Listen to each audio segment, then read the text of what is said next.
Ladies and gentlemen, please join us in welcoming the 56th Speaker of the United States House of Representatives, Mike Johnson.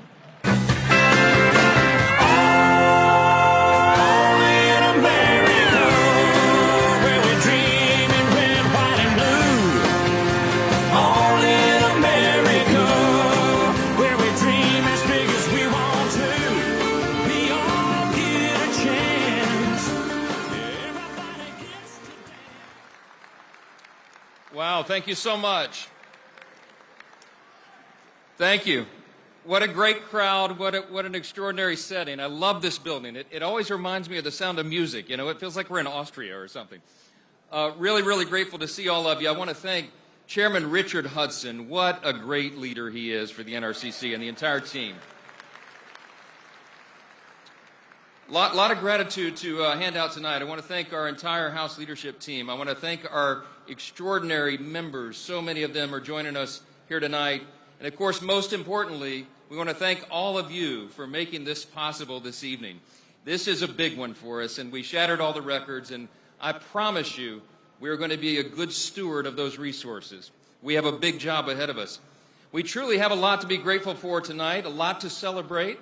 Not the least of which is this fact. I don't know if you've been following this, but we now officially have a 7-seat majority, ladies and gentlemen. Yes, I know.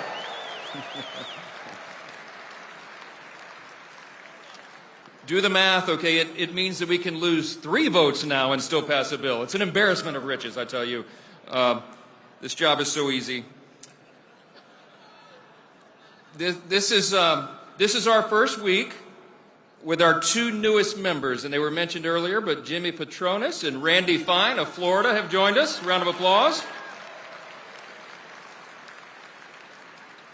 And with these 2 great new members, we have gained our number again. We're back to 220 Republicans, and every single one of them are fired up to advance the people's business and to make America great again. Ladies and gentlemen, we simply would not be able to do this if it were not for 2 things. First, incredible support from leaders like all of you. And second, our 45th and our 47th President of the United States, Donald J. Trump. That's a fact. Now, you all rolled your sleeves up this last cycle, and we worked around the clock to ensure that we kept the House majority. And because we all worked so hard, we secured a unified Republican trifecta in Washington. Everybody said we couldn't do it. My friends, I mean, up to the evening before the election, they were writing our epitaph. They said that the Republican majority would go by the wayside. They said there were too many Republicans in Democrat territory last cycle. The Democrats had too much money. They did raise a lot. They said the Democrats' redistricting was too much for us to overcome. But we didn't believe that. The leadership team and every member went to work. The NRCC refused to listen to all of that criticism. We got to work. We shored up our incumbents. We recruited incredible workhorses from coast to coast.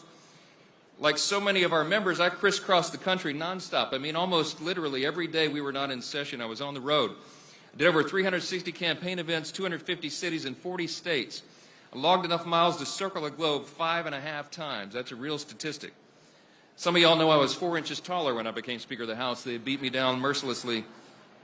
But we all did that. All the members worked around the clock and overtime to get that done. And along with our partners at CLF, the Congressional Leadership Fund, my team, we raised $332 million in 11 months to be able to do that. And many of you wrote the checks to make that possible. Thank you for that. Thank you.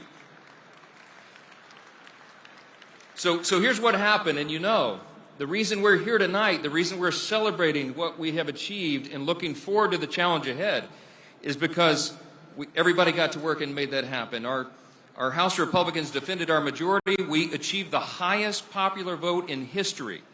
And we flipped seats in Pennsylvania, Michigan, Colorado, and Alaska. And now we're enacting a bold America First agenda to deliver on that mandate. We hit the ground running since January 3rd. We've been very busy. You've been watching this day by day. We've been defying the odds. We've been making the critics be quiet. Just a small sample of the legislation we passed includes the Lake and Riley Act, which is to save lives from the Biden border crisis. The Illegitimate Court Counteraction Act to defend Israel. We passed the Protection of Women and Girls in Sports Act. That's right.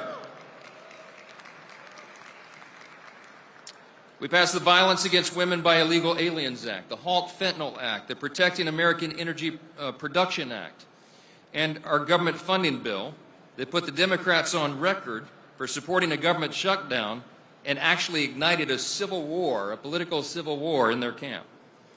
Through it all, Republicans in Congress have stayed laser focused on advancing common sense, pro-growth policies.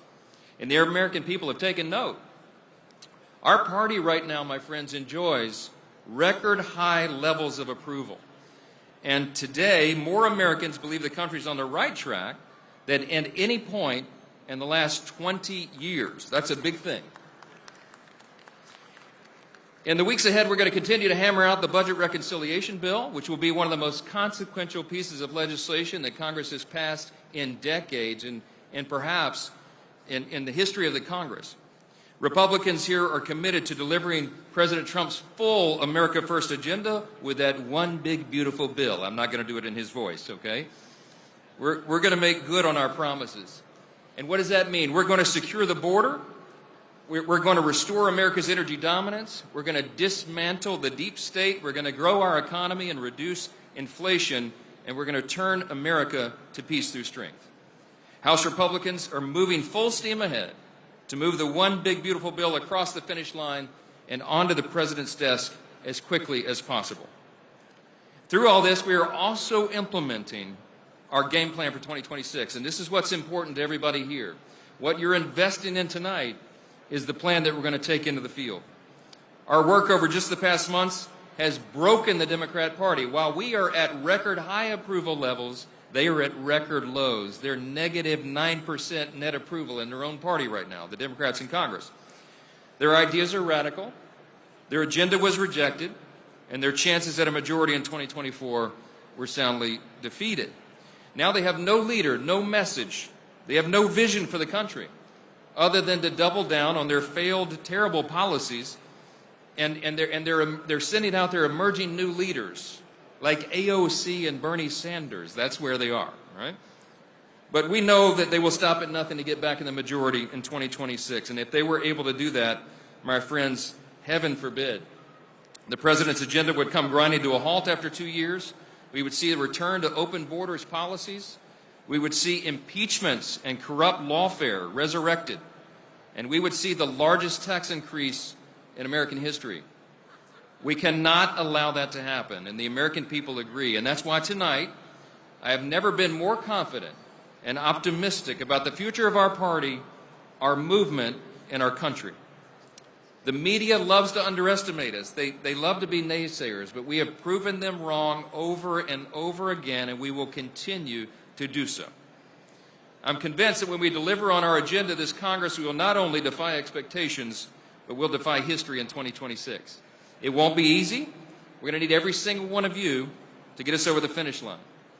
In the last election, we saw a once-in-a-generation demographic shift, and I believe we're going to hold those voters, those new people that came into the party, and we now have a once-in-a-generation opportunity to deliver on those promises. I'll close with this. All of this is not possible without the leadership of a great president. President Trump once delivered the greatest economy in the world, and he will do it again with a little time and a Congress that helps him get there. President Trump once delivered a secure border, and he has already delivered that again. President Trump once restored peace through strength, and he is already doing that again by bringing hostages home, supporting our allies like Israel, and getting our adversaries to the negotiating table. These are the reasons that we're so bullish about the historic moment that we are in right now. We're all in this together, and President Donald J. Trump is leading the way. So tonight, we want to thank you all again for your support and your trust in us. I want to assure you that we will not let you down. God bless you for standing with us. We appreciate you so much.